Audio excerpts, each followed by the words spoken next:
What the hell happened? Why did you resign from the Los Angeles Lakers? Well, it was a couple reasons.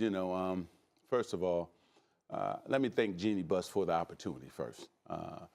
When we sat down and negotiated, I told her, I said, listen, I can't give up all my businesses.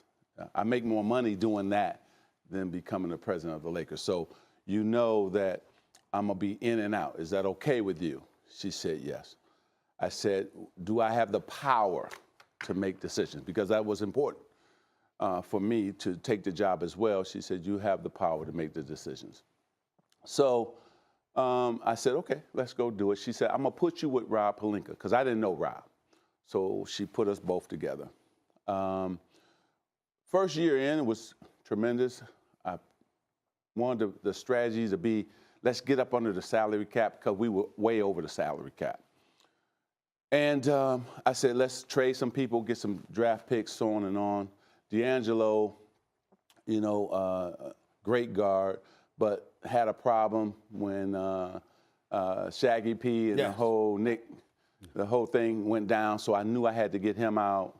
We made some moves. That draft pick turned into Kyle Kuzma. So we felt good about making that deal. Drafted Lonzo Ball, #2. I know you're still against it, but Yes. we can debate that, because I think he's outstanding all-around point guard. Then Josh Hart. So things got going in the right direction. Mm-hmm. And then I start hearing, Magic, you're not working hard enough. Magic's not in the office.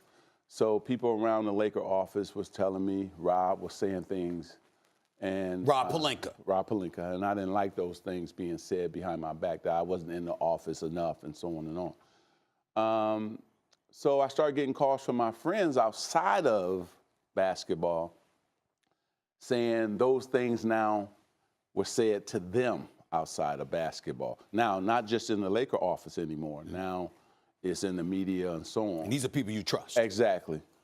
And people got to remember something. Being in this business for over 40 years, I got allies, I got friends everywhere, right? And then I had to monitor the brothers, because Joey and Jesse wanted more involvement, wanted more power. The Buss brothers. The Buss brothers. Right. And so I said I didn't mind doing that, because they're good guys, but also I sat them down and said, hey, listen, I'm going to really help you guys mature and get better. And so I took that role as well, because they felt they should have been, in powerful positions, whether that's the general manager or the president, right? And so then when those things start happening too much, Stephen A., the straw that broke the camel's back was I wanted to fire Luke Walton. And we had max 3 meetings. I showed her the things he did well and the things he didn't do well. And I said, listen, we got to get a better coach. I like him. He's great. Former Laker, the whole thing. So the first day, well, let's think about it. Second day, okay, you can fire him. Then the next day, no, we should try to work it out. So when we went back and forth like that, and then she brought Tim Harrison to the meeting, some of the guys. And Tim, wanted me, he wanted to keep him because he was friends with Luke. And Luke's a great guy, great guy. He is. And so when I looked up and said, wait a minute, I only really answer to Jeannie Buss. Now I got Tim involved.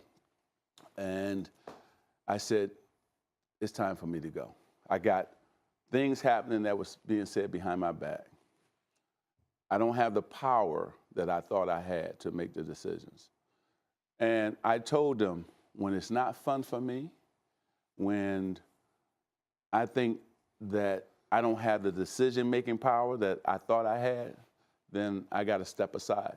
Let me go back to the backstabbing comment, because you said that when you resigned abruptly inside the Staples Center. And you just educated us that friends you trust, that got to them outside of basketball. Right. So did it come down? I understand the Luke Walton element. Yeah. But when you allude to the backstabbing, Was it Rob Pelinka that you're talking about? Is it Rob Pelinka and other people within the Lakers organization? Who exactly were you talking about? No, just Rob. I think that other people didn't bother me. It's really funny as I sit here. I don't worry about those type of things. I'm not a guy who is like, oh man, he said this about me, and I worry about it. What happened was I wasn't having fun coming to work anymore, especially when I got to work beside you, knowing that you want my position. And I'm okay with that, because this is what happened, Stephen A. I told him in year 2, I'm only going to be here 3 years. So my job is, Rob, to get you ready for this position. So, you know, I was going to help elevate him to the president's position. And so when all this was coming back to me and guys calling me saying, you better watch out for him. And then what was crazy was, when I took the job, you know how many agents called me and said, you got to watch out for him. And I said, I got to give the guy a fair chance. You know, I can't listen to people. And so, but he was a hard worker, smart guy. But now you have that position. So I'm good with that.